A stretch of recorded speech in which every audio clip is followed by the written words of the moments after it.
now I'm just gonna sit at the dock of the bay, watching the tide roll away. Sitting on the dock of the bay. What is maritime? Maritime, simply put, relates to navigation or commerce on the high seas. Some say money makes the world go round. I say ships move the money that make the world move. Who navigates those large international ships? How often are international ships required to be surveyed and inspected? Maritime also protects our seas and borders by way of our local Bahamas Defense It Force. is very sad to say that out of 1,500 plus ships that are registered under the Bahamian flag, only a very small amount of Bahamians are employed. Maritime Matters.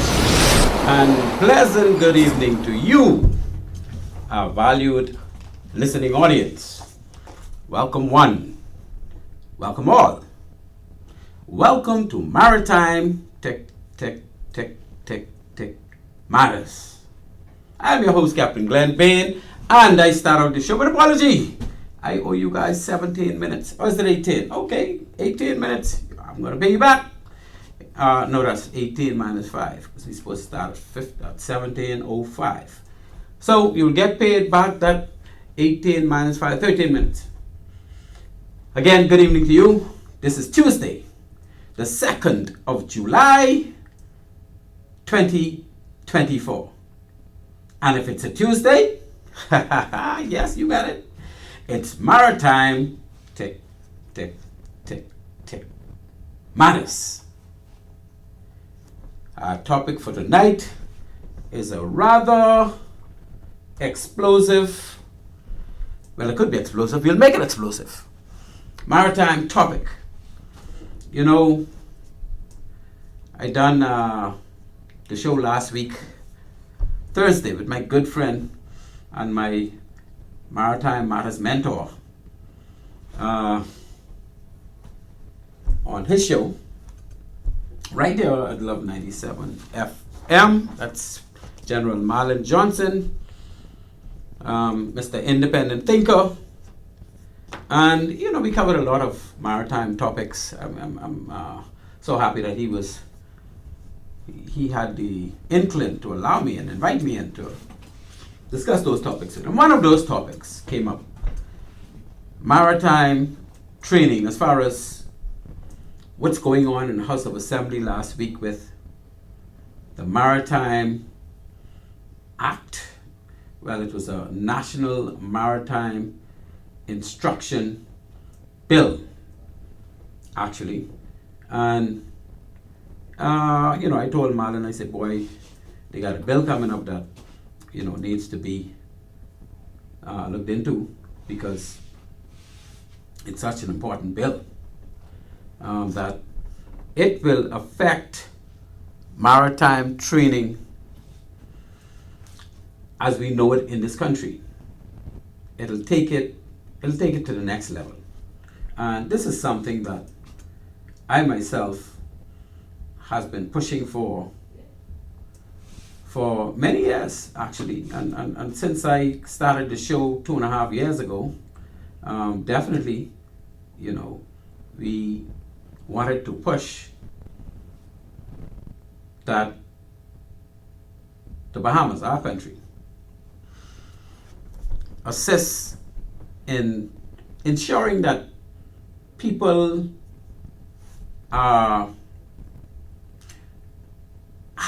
an opportunity to do maritime training and to get on those international ships worldwide and all the rest of that goodness. So tonight we're going to delve into what this bill, it's not an act, it's a bill as we know it, the National Maritime Instruction and Training Bill 2024.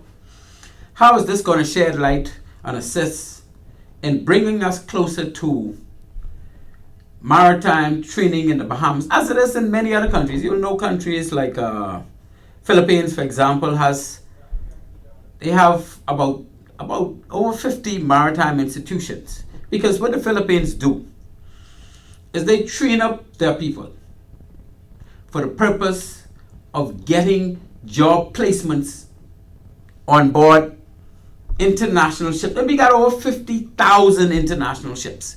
And right now the Philippines carry more than 20% of crewing those 50,000 vessels.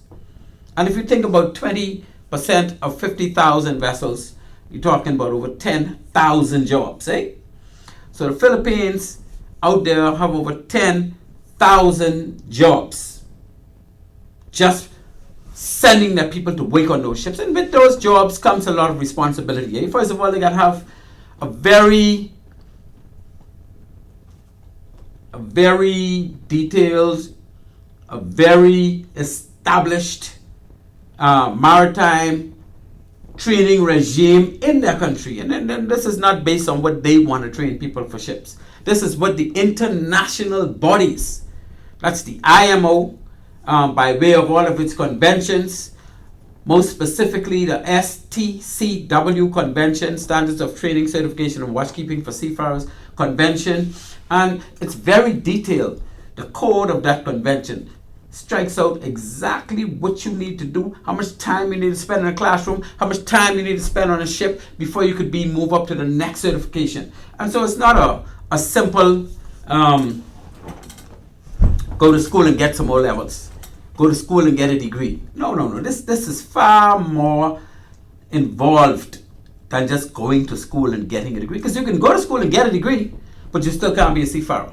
So while you get your degree, if you want to be an officer on board a ship, and you're doing an officer's training for a degree, you still have to go to sea for a certain amount of time before they can consider you ready to be certified. Right? And if you're not an officer, and you're not in one of those big time universities that or academies that deal with maritime only, then of course you will go to institutions that have a much shorter training program, but still you have to do some sailing before you get certified, because with every certification under the STCW code you have to do a certain amount of sea time. I mean, 6 months is about the less. To be an officer in charge of navigation watch, they ask you to do at least 1 year at sea, serving in the capacity of navigation. After you done do your schooling, you got to do the schooling, then you got to do the 1 year at sea, then they can now say, we got evidence that he's sailed, he's done this, and then you can get your certification to serve in that capacity officially. And until then, you wouldn't be able to really get a job because you're not qualified for that job as a navigating officer on a ship, or an able seaman on a ship, or an engineer on a ship in the capacity of engineering forming part of the person forming part of the engineering watch, second engineer, chief engineer, all the rest of that stuff. So what this bill is setting out to do, because we have institutions in the country right now. Well, we have bodies in the country, I could call them. Let's call them institutions, right? That deal with maritime training. And for our level, we'll call them maritime institutions. And we have a very large one. And then we have some much smaller ones. And when I say large, I'm talking about as far as capacity to meet the requirements of the SCCW code at the officer level, okay? Because you need to have a lot of equipment that are very expensive. I can tell you the institution that we have that really set up shop spent initially over $30,000 to get all the equipment installed and get everything up and going. And I don't think they make the money back yet, because only so many candidates have passed through those doors. And we've had a good amount, but nowhere near where it needs to be for that institution to really reap the rewards from what it put in. And then there are some obligations that our government has to engage based on based on our country wanting to engage international seafarers for ships in the international fleet, and also based on the fact that we are one of the leading maritime administrations when it comes to the amount of ships we are responsible for which is over 1,500, over 1,600 ships. I think it used to be over 1,700 when I worked with the BMA. I think there's still like 1,500 plus ships that are carrying the flag of the Bahamas and that are doing worldwide maritime travels. So this institution is the one to take us beyond the domestic certification, which is the A and B class licenses. And it's I don't know if it's fully set up for that, but I can tell you that it has the capacity to be set up for that. And now, at this stage of the game, the government is putting out a legislation, a bill to become an act that addresses the National Maritime Instruction and Training Bill 2024. It's a bill, it's not an act yet. So, of course, before it becomes an act, amendments could be made, but it's now put before the floor of the House of Assembly for discussions and all the rest of that. And I have seen the bill. It came to my attention. I have a good friend who's also in Radioland, a talk show host. My good buddy Levon Miller from back in the day. He invited me on a few occasions to come on his show to speak to maritime issues. And again, I thank him for that opportunity. And he gave me a call and asked me if I knew anything about this bill that's being discussed in the House. And I tell you the truth, I didn't have a clue. And Levon was kind enough to send me a copy of the bill that is being discussed. And of course, I had the opportunity to go through that bill. And I kind of knew, the type of things that should be in that bill.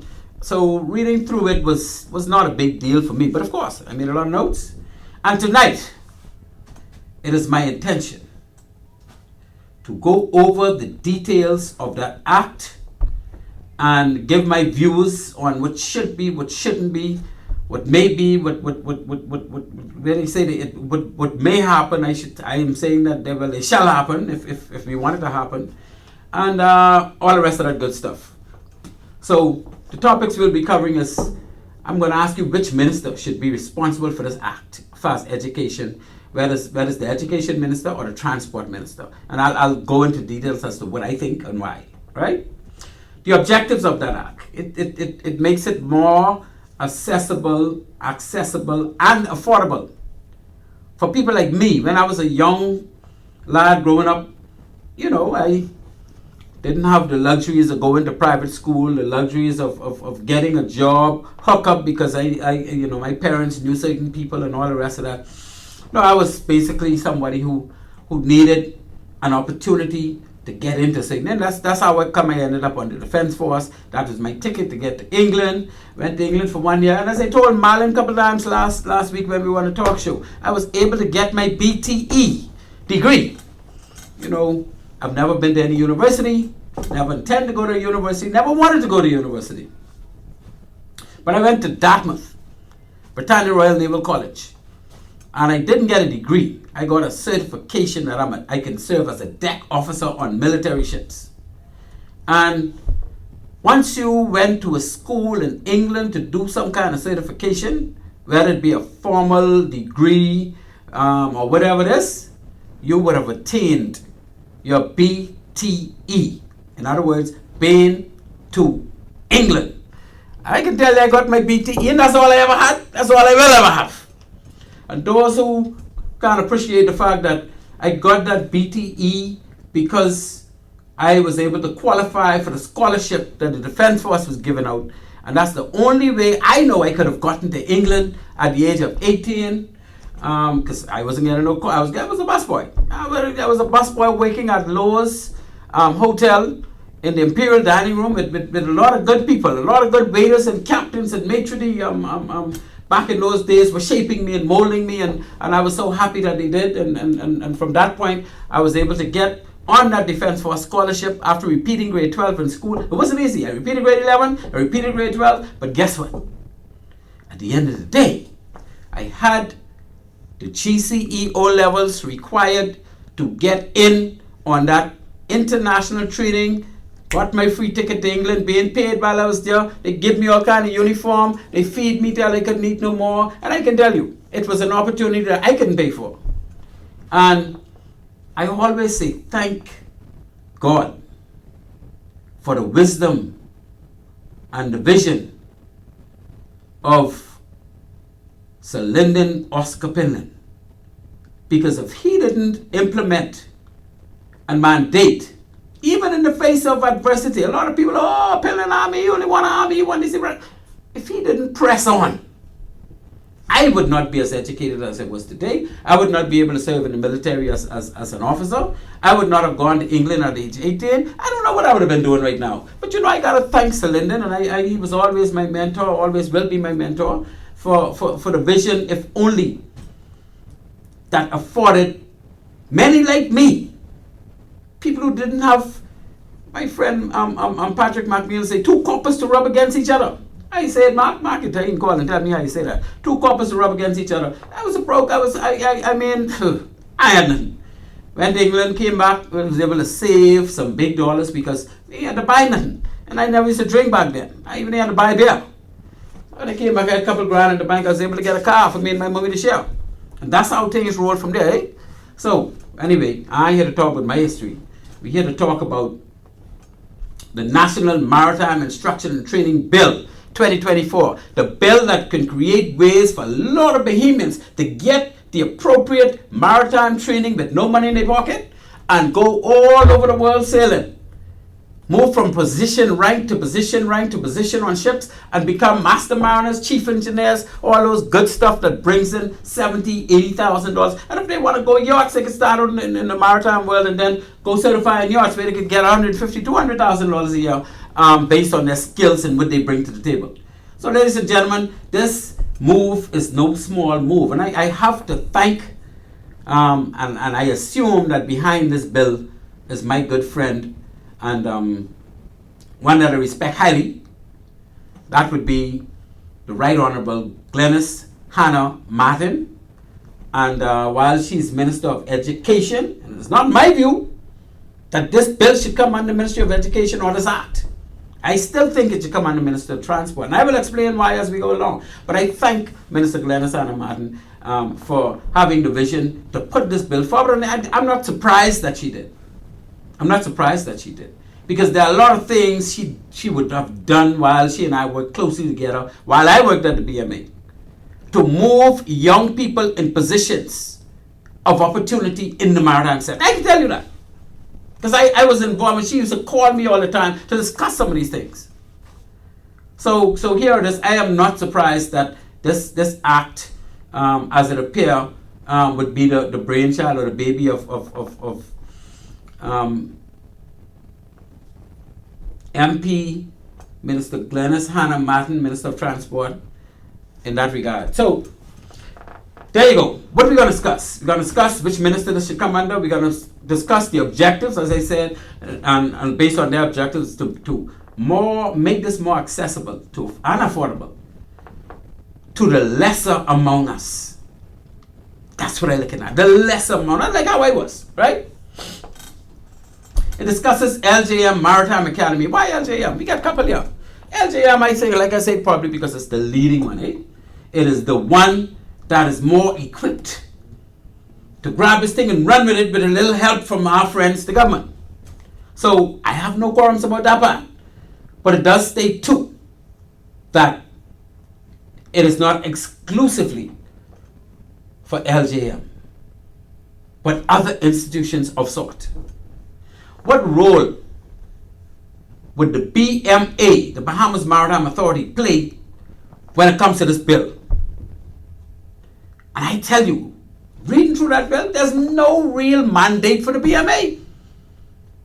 And I tell you that something got to be wrong with that picture. And I'll discuss why when we get into this after the break. Eh? The bill calls for focused instruction/training at the secondary level. In other words, they want to go to junior high schools, mandate that some instructions, etc., is carried out from the junior high school level. And that's what I love about this bill. We want to get those kids from, a lot of children in school today have no clue what they want to be in life or where they want to go in life and what's available to them so that they could consider it. If it wasn't for Commodore Swinley coming to Aaron Bailey and telling the whole school on the assembly and he's looking for few men to send to England, I would not have been inspired or inclined to get 5 levels at senior. But I probably would end up at one train and I wouldn't go back to school to get the rest. I would have gone and I would have been a busboy and a waiter and all the rest of that. And ain't nothing wrong with that. But that would not have afforded me the opportunity to get a BTE. BTE, Been to England, is what I got because of that opportunity to join the Defence Force and train as a Defence Force officer. So the bill calls for focused instruction and training at the secondary level. This should flow into the Maritime Cadet Corps and then the LJM Academy. Entities that should be made to mandatorily support the programs of that academy. Now we get government entities in this country, like the Defence Force, like the Police Force, like the Port Department, like the Maritime Authority, that should insist that before they make people certain position, they go to this institution or one like this, if they haven't been to ones like this. Like we got SUNY Maritime and California Maritime and Maine Maritime and Massachusetts Maritime and Something Point, what is Kings Point, one of them point, where people go to maritime school. Now you could go there and of course they would be higher rated than an LJM, which is just getting into the game and don't have half of the type of equipment that they would have. But guess what? You don't have to go there no more. When I wanted to become a captain, you see, on Defence Force, I didn't have no license. We didn't need no license. They still don't need none. But I should have had one, right? I got out there and I realized that, boy, you could actually get a license for this thing. But you couldn't get it in the Bahamas. I had to go to Fort Lauderdale. And the type of license and the way I got it, now people still got to go to Fort Lauderdale. I don't even think LJM offers that type of program where you could come in as an experienced seafarer and get, but of course, they have to do it now, If they're going to be subsidized by our treasury, based on this bill that should become eventually an act, then of course, these things got to be offered. So please, be sure to stay tuned as we delve into discussions on these maritime issues, and feel free to call at any time. Our numbers to call will be 326-8255. That's 326-8255. Again, my name is Captain Glenn Bain, and I am your host. Normally for Maritime Matters, and we're going to dive deep into these little issues I just discussed with ensuring that we have a big maritime training institute supported by the government, supported by entities in this country. And yes, in the meantime, we'll take our first break on Maritime Tick, Tick, Tick, Tick Matters. At One-on-One Pharmacy, our friendly staff is ready to serve you. Visit us today for all your prescription and over-the-counter needs at our East Street South or Charles Saunders Highway locations. We're open Monday through Saturday from 8 a.m. to 8 p.m. and from 9 to 4 on Sundays. In a rush?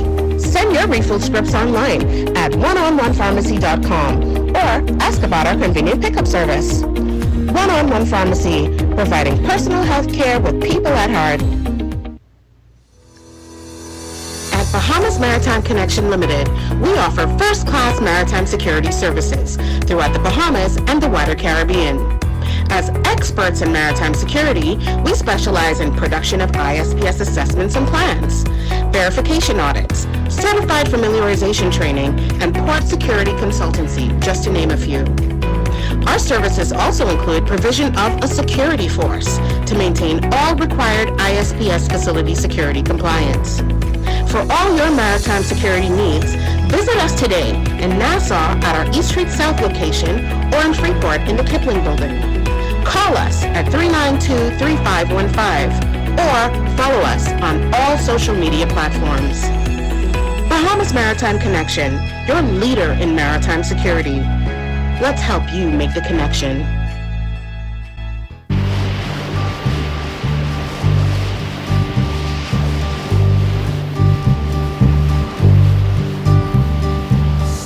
And in the morning sun, I'll be sitting when the evening comes. I've had nothing to live for. Ladies and gentlemen, welcome back to Maritime Matters. I am your host, Captain Glenn Bain, and I'm in studio all alone tonight, having myself a good time. We are going to have a lot of information thrown out there. We got a lot of international maritime stuff that I think I'll wait till next week to cover, because boy, there's a lot of that. Hoodies are back, and let me tell you what all we had ready for you. We had ready for you now. The cruise ships are doing big things, right? RCCL, Carnival, everybody have things going on with the cruise ship. The hoodies are now moving to other kind of missiles, and they're slowing down. We talk about the offshore wind industry, man. They get tons and tons of dollars now being put out there in rentals, in contracts to kind of supply that offshore windmills, those wind farms to the northern areas of our world, of our earth, because you know they don't get enough solar to do solar to the effect. All those houses and all those industries they got going on up in the north there. And we got a lot of stuff going on about improving solar for renewable energy. We talk about renewable energy on board ships. These ships are now using, they now start to transfer the alcohol. They got methanol. They got all kinds of stuff going on with ships where they are moving very rapidly toward what we know as carbon zero. Not carbon neutral, carbon zero by 2040.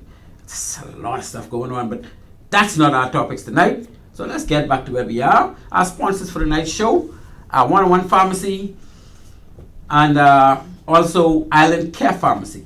For all your medication needs, check out my little cousin Shantia McBride and a lovely team at 101 Pharmacy in Nassau and Island Care Pharmacy in Freeport. Of course, my good cousin Stephanie, that's Shani Mummy. Stephanie, she running things up in Freeport.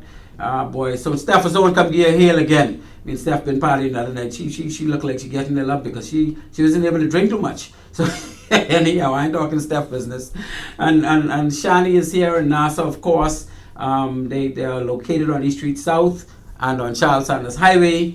And when you go to that East Street South store, just anything you need, you ask for Joy. Joy will fix you up. You could call in advance. You can send an email. 101pharmacy.com is the website. You could go on an online site and place your order, and then call Joy and tell her, well, Joy, I need this too, I need that too. Joy will fix you up. So that's the locations: Charles Sanders Highway, East Street South, Explorers Bay in downtown Freeport. Again, for Island Care Pharmacy. We are secondly sponsored by Bahamas Maritime Connection Limited. Yes, that's BMC, that's us. We provide you with a full slate of ISPS Maritime Security Services. And I want to say good night to my good old Auntie May, 91 and going strong. Auntie May, boy, you had a little cold. I believe it was COVID. Auntie May had, But Auntie May so strong. She just bounced out of that. Auntie May used the best. Good night to you, my darling. Good night to you. And then those lovely daughters of yours who continue to take good care of you. Just keep it going. It's my pleasure to introduce you tonight to the man behind the controls. See, I was late. And he kept things on cue until I got here, right? Our wonderful producer. Ladies and gentlemen, I present to you tonight the insatiable, the man of the app, the man with all the power. He is fully able, quite capable, the one and only Mr. Craig and Gibson. There you go. And he's hailing back.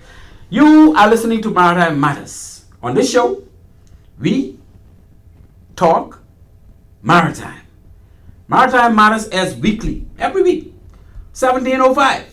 That's 7:05 p.m. every Tuesday right here on Love 97 FM. So we now opening the phone lines, and I see a caller. Let me hear what our caller have to say. Caller, you on Maritime Matters. Hello. Good afternoon, Captain Bain. How are you, sir? Good evening to you, my good friend. Man, I gotta give you a call. Man, you gotta talk. I know this voice. What's happening, buddy? I'm fine. I'm in Bahamas, but I agree with you. It should come under the Ministry of Transport. And there's only one correction. The Defense Force was not Civilian's idea. It was actually Fermi Palmer's idea. Lyndon being the Prime Minister and they being best friends, he facilitated his idea to push it through. But it was his idea to create the Defense Force to help young men in the country. But when I go further, I may suggest that it should be used as a feeder program for the Royal Bahamas Defense Force, because then you, in terms of the length of time to train persons, they would have come from the maritime school and they would augment the Defense Force even that much more in the execution of their duties. And also you can actually have your Coast Guard feeder program to that who do not want to go into a full military life. They go into a semi, and they can feed a Coast Guard system where search and rescue and all of that. So it has great potential. It has great potential, and I want to take you one at a time. I don't want you to go running off this line now, because you don't mean you like to talk long. I want you to help me here. But first of all, Mr. Fernley Palmer, I think he passed recently, was he? But he was such a great man. Yes, I don't know the details or anything about Mr. Fernley Palmer advising Sir Lyndon to start a defense force, but I can tell you that Jamaica already had a defense force, Trinidad already had a defense force, Barbados already had a defense force, so it was almost inevitable for the Bahamas to follow suit, because they all had defense forces before us. Now, he's my captain in the Boys Brigade, and because he is descended from Jamaica, he was the one that was pushing the idea. Okay, I suppose he was the main one pushing for it to happen, and if Sir Lyndon didn't take his accept his recommendation, it still wouldn't have happened. But I give him all kudos, and I thank him too, because without him I wouldn't have been able to get my BTE.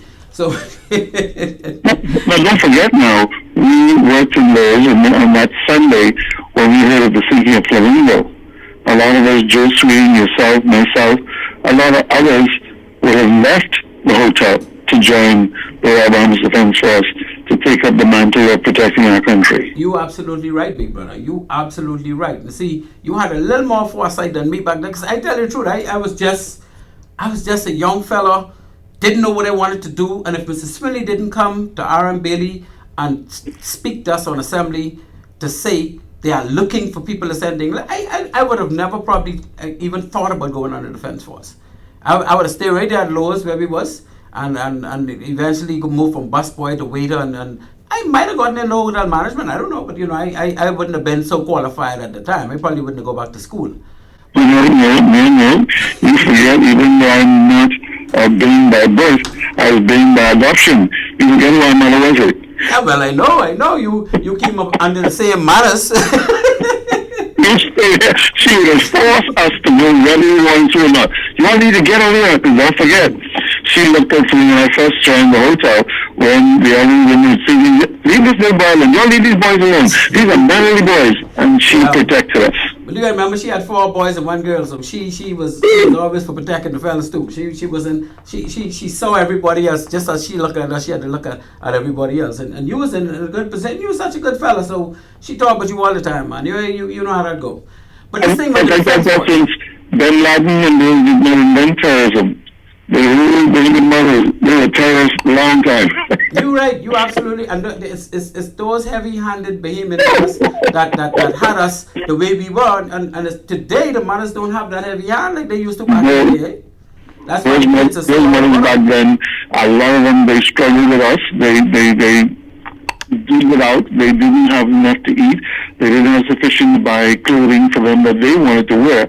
But they made sure their children got the best that they could afford it for them.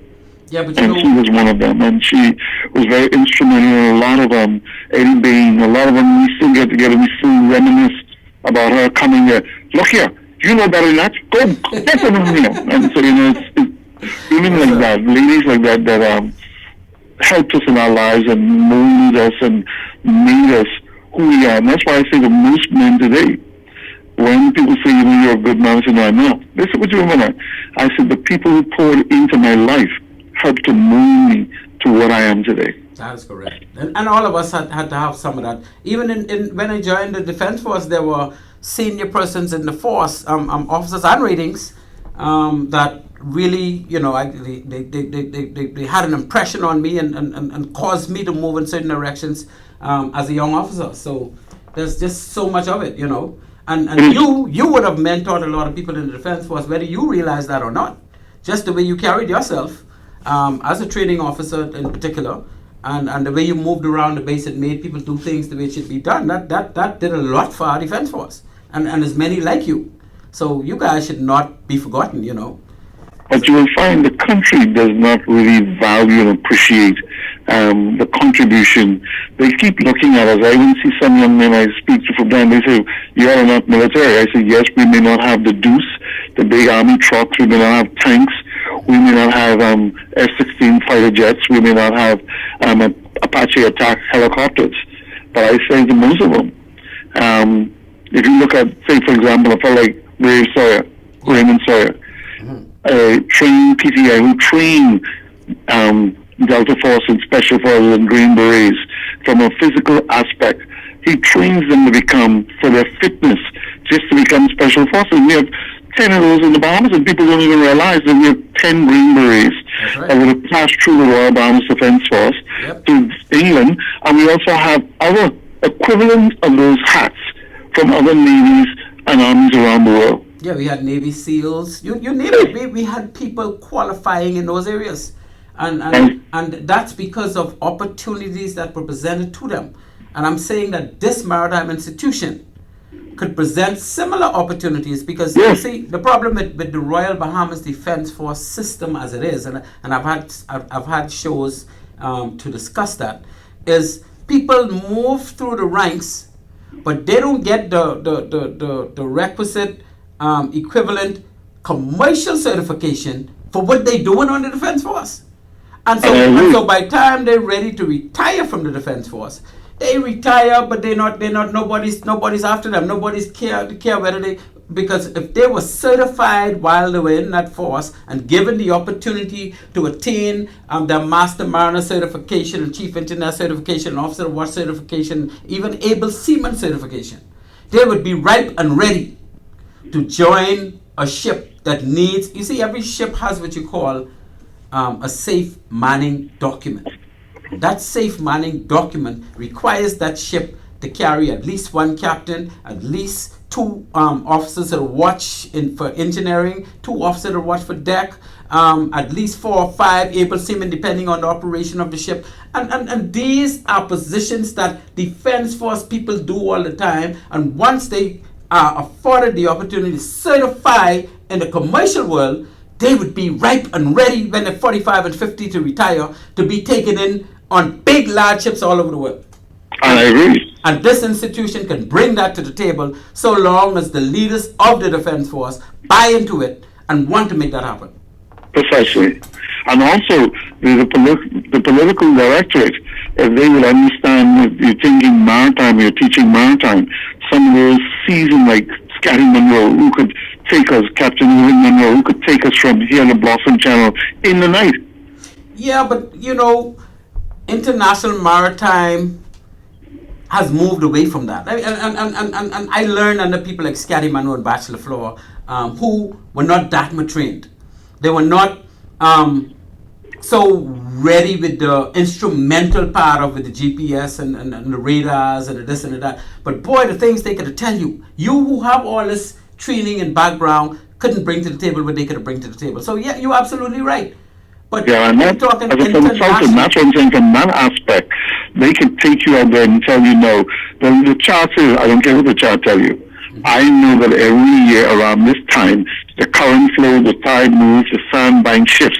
So that kind of experience they have as consultants at Maritime Academy, that will help to augment the Dartmouth training officers who will, I hope the political directorate, incorporate them into becoming facilitators to lecture in some of those subjects and make sure that it also acts as a feeder program for the Royal Bahamas Defence Force. That is correct, and we have numerous entities even outside of the Royal Bahamas Defence Force where captains and ships have to negotiate shallow water ports, like marine tankers, for example. They got 6 to 8 tankers at Clifton Pier that goes to each and every one of our family islands. Those tankers are heavy. They have to do maneuvers to get in and out of there. They got to play the tide. In some cases, they running hoses ashore. And I can tell you that type of training, even though you may not get that in the Defense Force, because the Defense Force don't deal specifically or primarily with commercial activities like cargo ships, right? Defense Force don't give you that type of exposure. But Defense Force give you the navigational exposure. It gives you of course, you're going to be boarding vessels and searching keys and that type of thing. But the sad thing about the Defense Force is it does not work in accordance with the SOLAS Convention, the MAPOL Convention, the STCW Convention. You see, commercial ships have to work by these things because they're surveyed every year.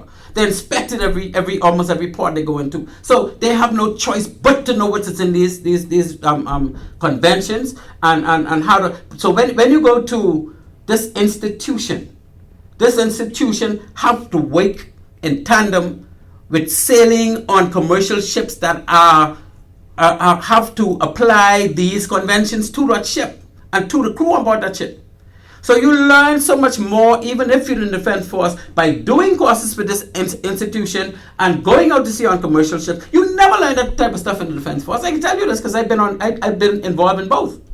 But now, don't forget now, it is supposed to be a part of the Royal Bahamas Defense Force in that when you are at sea on various patrols, you have to actually stop and search vessels. So what you're saying is that is supposed to be a part of the training. Don't forget, when the British really have it, I don't want to sound discriminatory, but when the British really had it, there used to be 8 patrol vessels at sea at any given point in time.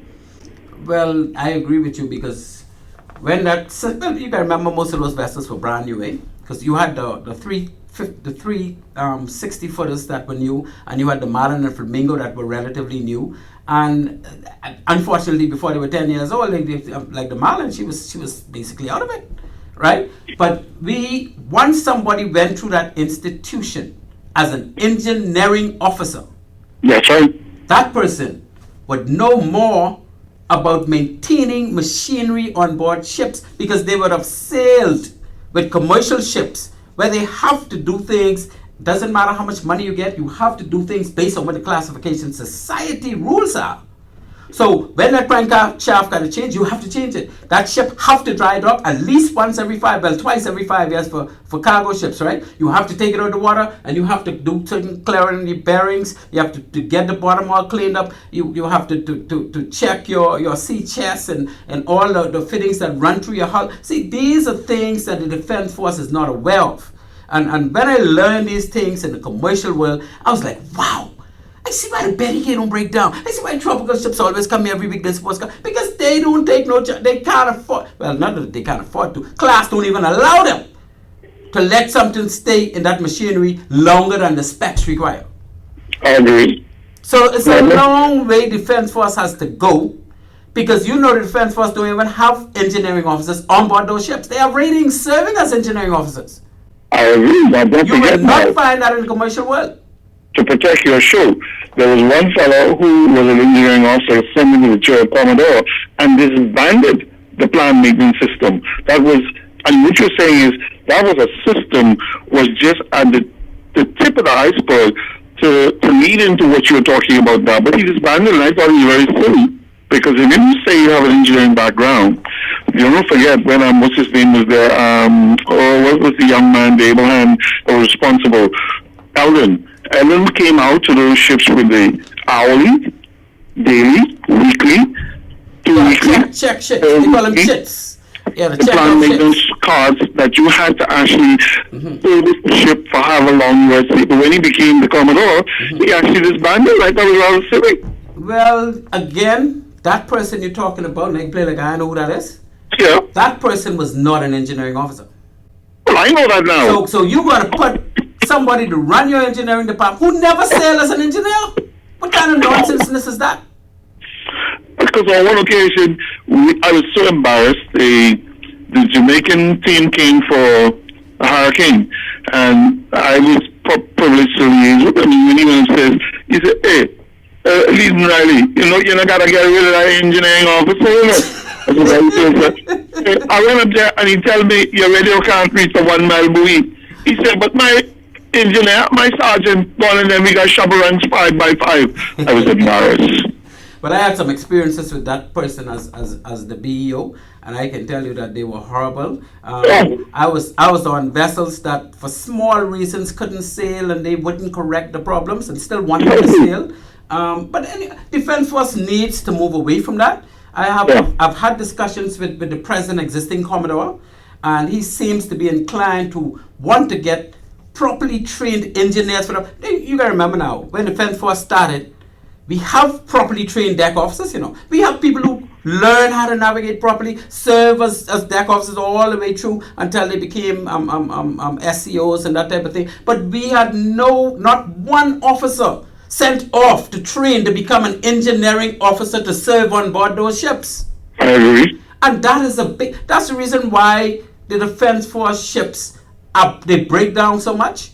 Because the people that are working in the engineering department did not have the exposure to know how to manage that engine room properly, manage those machinery properly. And the whole country suffers because when those ships are down for simple reason that could have been avoided, then, the whole country pay for it. Yes, and it's very expensive too. Very expensive, my friend. Because then you have the illegal migration taking place on a larger scale, you have the illegal fishing taking place on a large scale, and you have the drug smuggling and the ammunition and weapons taking place on a larger scale.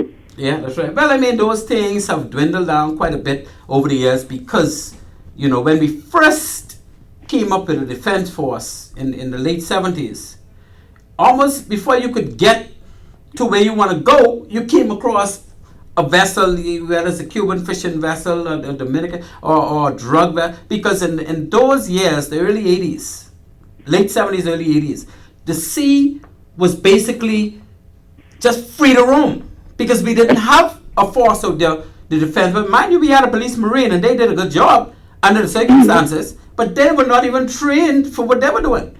So we've come a long way and we're now kind of staving off that threat that well, it wasn't really a threat, but the ridicule that we were getting from people just taking charge of our waters, that has been stopped. We have a good cadre of vessels now that are relatively new, but we had, as you could recall, I think you was on the Samana while I was on the Port Nelson. I don't know. I was on the best one, Yellow Rover. Sorry. Oh, okay. I take that back. Yeah. But I eventually became the captain of the Yellow Well, and that I would join you in saying that was the best one, right? Yes. But when those 3 ships came in 1987, we went to do the World Cups in '86. I think they either reached around the end of the year or early the next year. Within 10 years, all of them are down. Yes. And there's no excuse for a ship to be down in 10 years. Well, of course, we know who's the BEO over those years, but I'm saying that we need to get away from that. We need to change this paradigm. I agree. And the way to do it is by way of an institution like LJM. Once the government is giving the support and the subsidies and Defense Force should be one of the main institutions sending people there. I agree. Right? And this is where I'm going with this. But you mentioned something about the Minister of Transport, because the Minister of Education is the person that Bill identified as responsible for enforcing that act when it comes out. In my view, it should be the Ministry of Transport. So I agree with you. On that because basically the English part of it only plays a small minute, but when you're talking about maritime, that's more practical and hands-on. Yeah, because you're training people to work on board ships. Yes. And there's nobody in the Ministry of Education that has any affiliation with the STCW convention where they break down how people, the training they gotta go under, according to what position they're trying to get, how much sea time they gotta say. This doesn't happen in the Ministry of Education. This happens, not only that this happens under the Ministry of Transport, this happens by way of the Bahamas Maritime Authority, the entity that answers to the Minister of Transport. So if Minister of Education is in charge of this, BMA has no obligation to answer to the Minister of Education. So that is a problem in my opinion. Yes, it is. It is. And you're correct. That's why I say I agree with you. It should come under the Minister of Transport. Yeah, well, I thank you so much for your call, my friend. As always, we always open. I know sometimes we disagree, but guess what? That's what life is all about. We got to agree to disagree. I agree. But like you said, it's about time we give other callers an opportunity to call in and express their views as well. Man, ain't nobody on the line. You ain't got to worry about that. I'm watching the line as we speak. No, mind you, I'm hoping. See, the problem in our country is I keep telling persons, we can have intellectual discourse or we can have arguments. Arguments get us nowhere. Intellectual discourse will cause us to say, hey, look, you have a point, Even though we don't agree together on out of 10 points, I see 4 of your points. Yeah, man. And that's where you start to learn. That's where we start to grow as a country. Yes, sir. I agree with you 1,000 times. And there are many times I get calls, and it causes me to change my viewpoint on things. Because I know I'm not the know-all and end-all, be-all and end-all with maritime. There's a lot of things I don't know. So sometimes I may have an approach on something, and somebody calls and give me a totally different approach, and I was like, wow, yeah, you're right. Okay, yeah, that's the way that was. Okay, because I'm learning like everybody else, eh? Yes, until we lay out 6 feet in the ground, every day above ground should be a learning experience. Should be. There you go, my friend. And I want you to stay encouraged. I know you've been going through some stuff lately, but you stay encouraged. Me and you ain't gonna get it, have that lunch, but we got to do that sometime soon, like before this week out. Sounds like a plan. Okay, my friend. Thank you for calling. Thank you. Roger. Thank you. Yeah. Very good call. Very good friend. That's what we're talking about. So, ladies and gentlemen, again, you are listening to Maritime Matters. I am your host, Captain Glenn Bain. So proud to be here with you tonight. So happy to be able to shed some light from my viewpoint, on what was tabled last week as the National Maritime Instruction and Training Bill 2024. And you would have heard my discussion just now with my good friend that called in. He and I worked together in the Bahamas Defense Force. Prior to that, he and I would have worked together at Lowe's Hotel in the food and beverage industry. So we go way back, eh? We said that the minister, because under this bill, the minister means the Minister of Education. And the Minister of Education, in my opinion, have no real affiliation with the Bahamas Maritime Authority. Well, of course, the current Minister of Education, the Honorable Glennis Martin, so happened to be the former Minister of Transport and Aviation and all the rest of that stuff. So by virtue of being a former Minister of Transport, she is well informed when it comes to these maritime institutions and the Bahamas Maritime Authority and all that. But this act should not in any way be formed for a specific minister with knowledge. Because when the day comes and Honorable Glennis Martin is no longer the Minister of Education, whoever marches in as the Minister of Education wouldn't have a clue about administrating or administering this act, because they wouldn't have a clue about maritime. They wouldn't have a clue about the BMA. They wouldn't have a clue about the SCCW Convention. They wouldn't have a clue about the SOLAS Convention. They wouldn't have a clue about the IMO. Come on, man. We do not need somebody overall in charge of the enforcement of this act to be somebody that their ministry have no part to play in maritime. Yes, the Ministry of Education deals with institutions and all the rest of that, but none like maritime institutions, because they are totally different operations. They don't have nothing to do with the normal scheme of educational training. They're totally different. So, in my humble opinion in this regard, this act, the interpretations coming under number 2, interpretations, needs to change from the Minister of Education to the Minister of Transport and whatever else at the time, because that Minister of Transport would be able to direct and dictate to the Bahamas Maritime Authority, who would have oversight of certification from this institution to ensure that all the courses are being done in accordance with the SCCW Convention or the international requirements. So that's where this needs to go away. So first thing, interpretation, this needs to be under a different minister. Second thing, number 3, objectives. And it says more accessible and affordable, meaning you making maritime training, because maritime training today, somebody want to go to LJM right now, you gotta pay. Unless they are sponsored by some entity, they have to pay out of their pockets. Now, we got a lot of people in this country, and we want people who go through this institution to actually sail on ships. We want them to go there and make their money while they're on board that ship, seeing the world. And we could talk about that some more, right? That the opportunities that you get once you certify from this institution, and more importantly, have a system to get you on board one of those ships.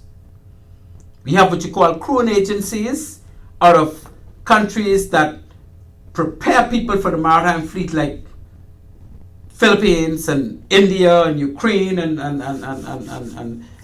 Trinidad and Jamaica and all the rest of that. So those entities would be the ones that really responsible for ensuring that people can get on board ships once they certify from the institution.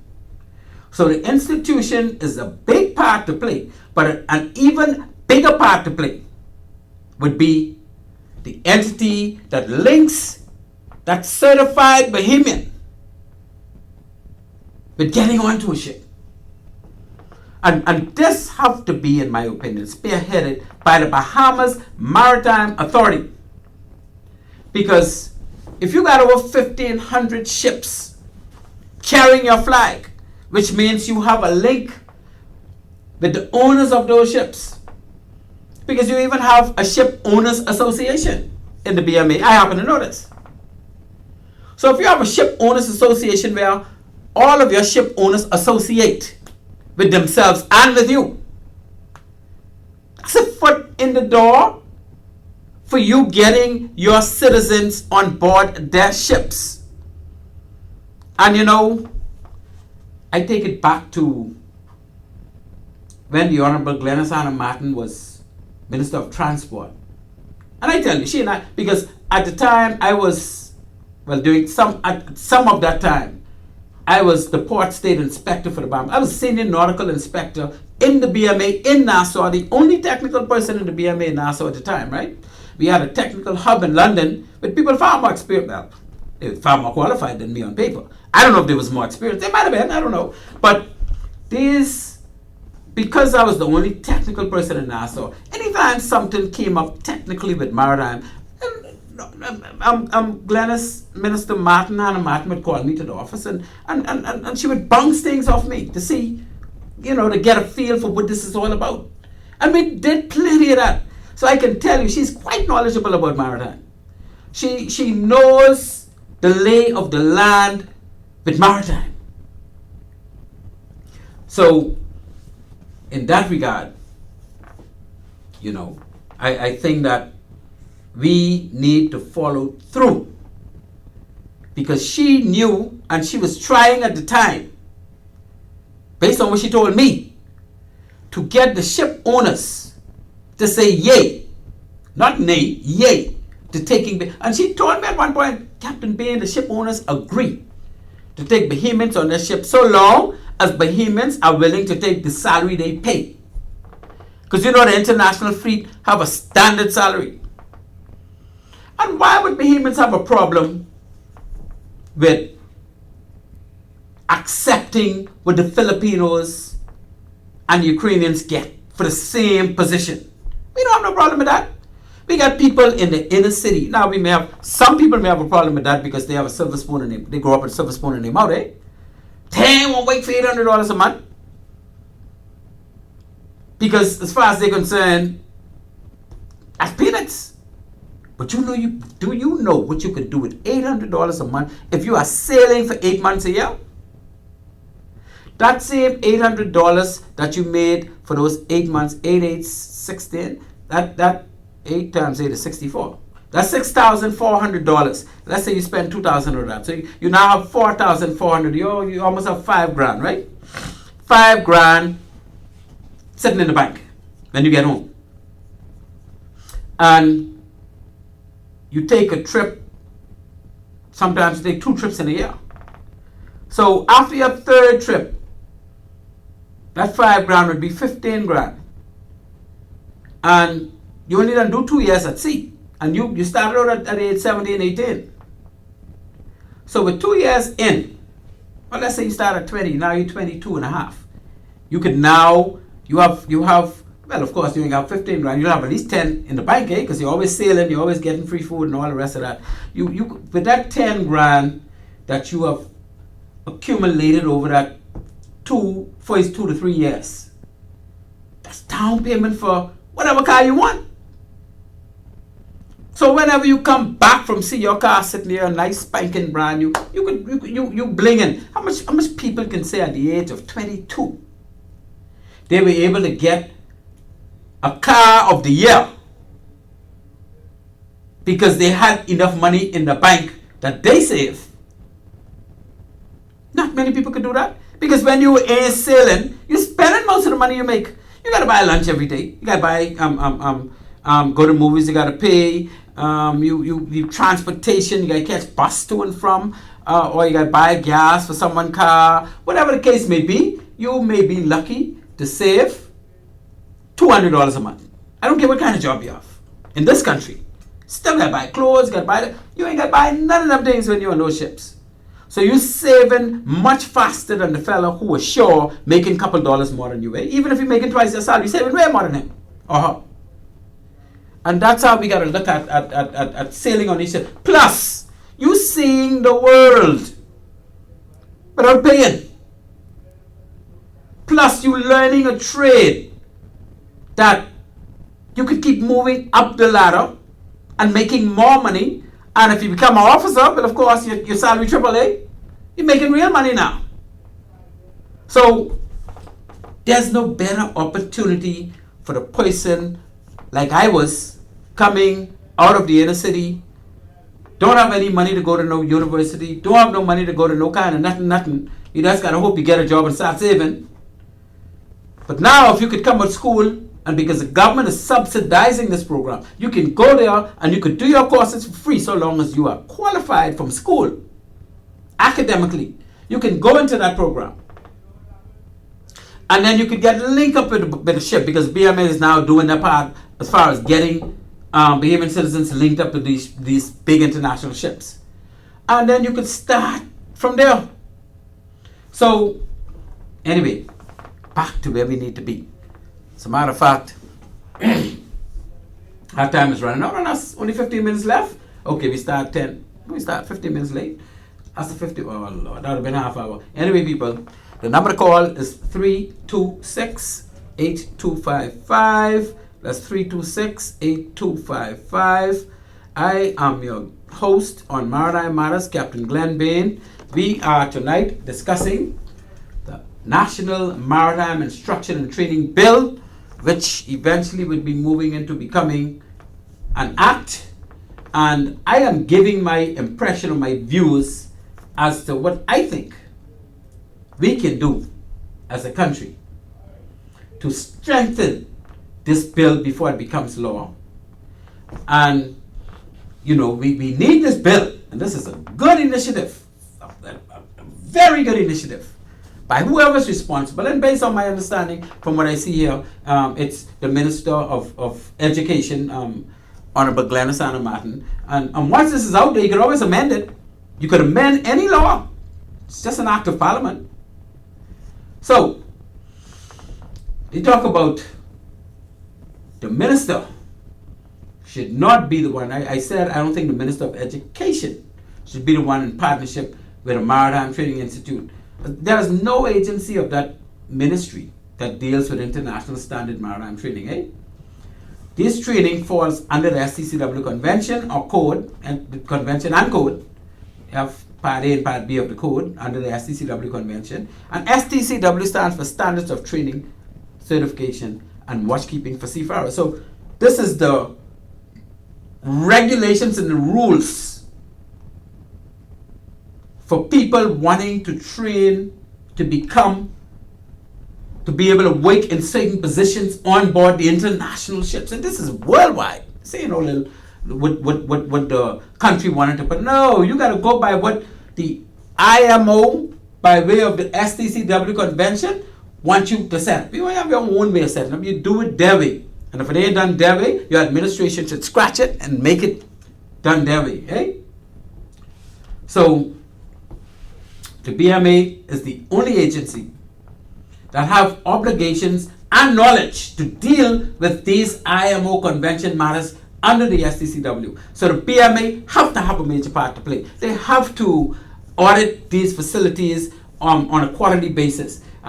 They have to make sure the certification process is right. They have to make sure these institutions, whether it be LJM and others, make sure that they are operating a standard of what you call a quality.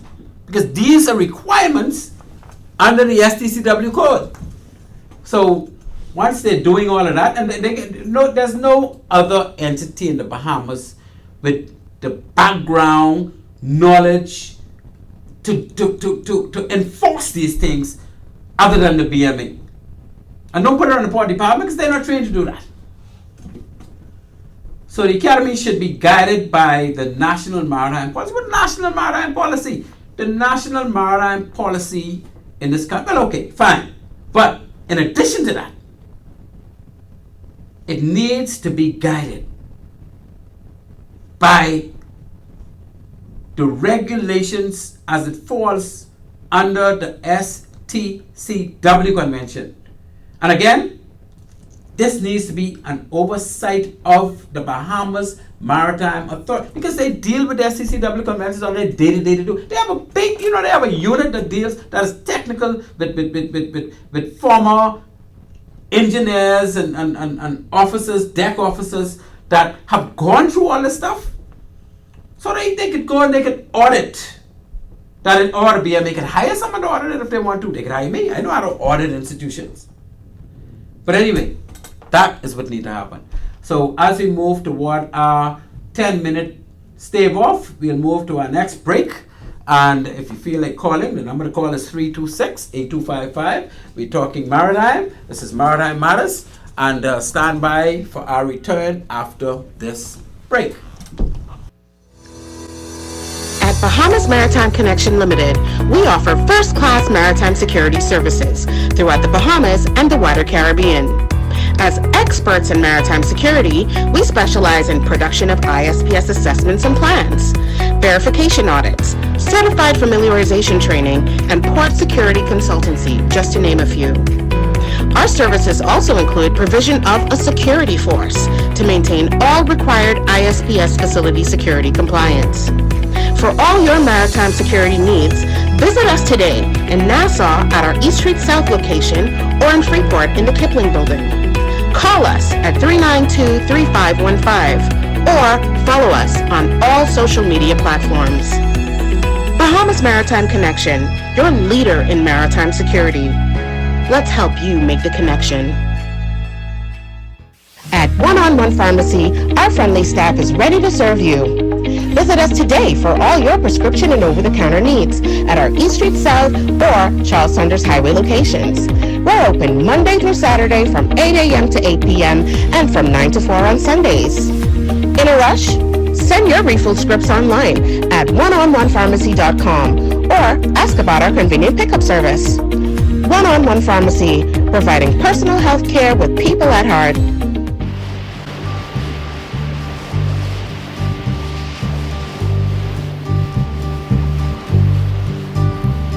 Sitting in the morning sun, I'll be sitting when the evening comes. Ladies and gentlemen, welcome back to Maritime Matters. I'm your host, Captain Glenn Bain. Having myself a little bit of fun, and you're all by myself. You all ain't want to call, so if y'all don't call, I can keep talking. Y'all who don't want to hear me, boy, you better change the channel, because I be talking until the next 10 minutes up, eh? Boy, time rolling fast. This is not good. I don't like how this time going fast, because I only reach halfway through what I done write down to bring to you tonight, although we covered a lot of it. Me and my good friend who called earlier, my Defense Force comrade. We now into the minister may partner with other bodies. So this is not this bill to be act.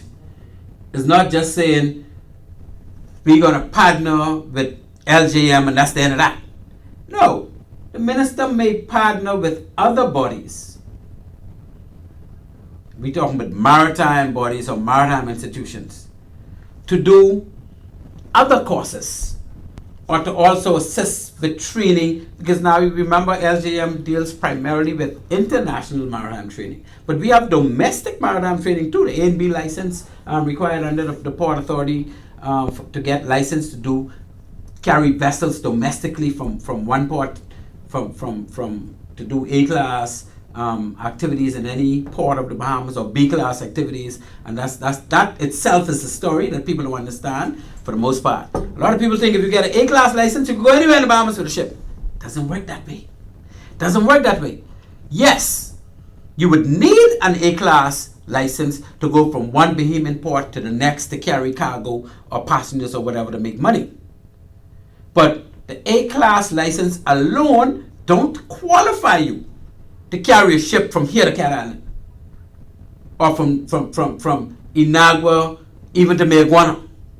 No, it says that you can operate in any port area, and those port areas do not include crossing the ocean and going to another port area. Those port areas means you don't need to get a B-class license for Exuma, Ragged Island, Cat Island, and if you're operating Eleuthera, Abaco. No. Once you get an A-class license, you can operate in any one of those ports, but you cannot take a ship from one of those ports to another port, which means you go on in the open ocean as a captain or a mate or whatever you get your license for from the port department. To get that license, or to be able to do that, you need to be certified under the STCW Convention and Code. And they have status for vessels of under 500 tons on their coastal voyages. So that particular course you can go to, and that course may or may not be offered by LJM. So another institution, and we got some others here. We got Godites Maritime on Claridge Road. We got Shipmates Limited. Or they have entities in place that have the background to understand and be able to put on some of these training, eh? So let's see where we can go with this. Whether we let LJM do the whole hog and nobody else do that, but according to this statement, minister may partner with other bodies. So it doesn't restrict the ministry from allowing shipmates and Godites and them to do some training as well, with government subsidy, eh? So 5.2 goes on to say the minister shall take steps to implement focused instruction and training at the secondary level. The secondary level. They're talking about school now. Secondary school. What a great idea. And this should tie in with the existing efforts being generated by the BMA's Maritime Cadet Corps program. You know, we have a Maritime Cadet Corps program with thousands of people that's graduated from, and this starts from grade 10, eh? 10, 11, 12. And then when you graduate, you should be graduating from the Maritime Cadet Corps. And they do, I understand that they do the 4 basic modules of the STCW training that once you go out to sea you need to get, no matter what capacity you serve in, while you're doing the Maritime Cadet Corps 3 years. And I think they also now do the A and B class licenses, which is good. But what they used to do, what? 630? What they used to do is they used to once you did well in that program and you wanted to further your maritime engagements, they would set you up to work for an institution in Canada. I think the name is Holland College, but I remember now the name is Holland. I know it because I was the person, while I was employed with the BMA, I was the person that went to Canada to audit that institution named Holland College. What was I auditing Holland College for? I was auditing Holland College to see that it was suitable to issue rating licenses to Bahamians that went there. Because their system, and I can tell you when I went there, I had a long talk with the director and the captain that was doing the courses and all that. They were not set up for STCW endorsements. They were set up for Transport Canada endorsements. In other words, Transport Canada is who issued the certification to do only domestic voyages in Canada. So I told them, I said, well, we have to tweak these courses you have so that you can issue a certificate based on the STCW code for rating forming part of a navigation watch or rating forming part of an engineering watch. And it took them a while because they didn't really know how to do that because they just didn't deal with the STCW at all. But anyway, it was done, the rest is history. And we were able to send our people there. But instead of going to Canada now, we will be able to send our maritime cadet course students, even if we send 100 at a time, right, to LJM, where they would become certified. And the good thing about that too is this could be the cadre of people the Defense Force choosing people from. So when they come to the Defense Force, they can come with their able seaman already. They can come with their officer watch, deck or engine, and then Defense Force could use them to go into other areas and enhance the training and still allow them to go and get their commercial certification moving up the ladder. You see how good this could be? Okay, so we ain't get no calls and we only get 1 more minute. That being the case, I will have to cut it because what I wanted to get into after that was discussing the entities that should be made to support the programs of this academy.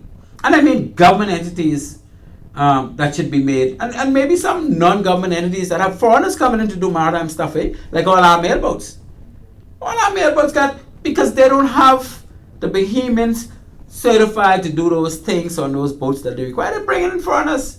And the only reason why they probably don't have Bahamian certified is because they have the luxury to bring in the foreigners to do the work. Because if you take that luxury away, they will go into the junior schools and the high schools and LJM and all them and start seeking people out and helping and wanting to make that program work. Because they ain't got no option, And then we can have people going on the international ship and the domestic. Because when you go on the international ship for 10 years, you may want to come home and get married, no sale no more. At least you're going to be out there going around the world, leaving the family home. So you could join up in the mailboat every now and then. And boy, we could talk about mailboats next week. Because these mailboats are shortchanging themselves. I had a talk last week with Captain Ed and Steele, my good buddy, one of the pioneers, the pioneer in the mailboat industry. And I asked him a simple question. I said, Edens, Brother Edens, Mr. Edens, why is it that all of these mailboats are not going into the US, collecting cargo and taking them straight to the island, as opposed to everything coming into Nassau, be crowding up Porter's Key, and so we'd have to come to Nassau, go in storage, and then come out of storage or buy it out of the warehouse in Nassau to put on a mailboat to go to the family island. That's why you have so much congestion on Porter's Key every day. You haven't been out there lately? I was out there last week. I couldn't believe the congestion on a Friday. Mailboats don't travel on Fridays. They wait till Monday and Tuesday of the next week to take on freight and go do their voyages, On a Friday, you could not pass on that dock. All kind of stuff coming to go on the mailboat. So if these mailboats, and then these mailboats are not big boats, because if you could take a boat from here to Mayaguana, or here to Crooked Island, or Long Island, or Inagua, or one of those Forward Islands, that boat is suitable enough to cross the pond and go to Florida. But you just need to have certified people, and you need to have your vessel Caribbean coded. And that's an easy fix for these boats, because I know them. Anyway, again, this academy is going to provide us with a step forward to make sure these things start to happen. Ladies and gentlemen, you're listening to Maritime Matters, and our show is fresh out of time. Therefore, my apologies again, ripping you out of 15 minutes or 10 minutes. I don't know how much minutes it was. Yeah, 14, something like that. I apologize for that, humbly. And I say good night to my anime again. I say thank you to my producer, Mr. Craig Gibson.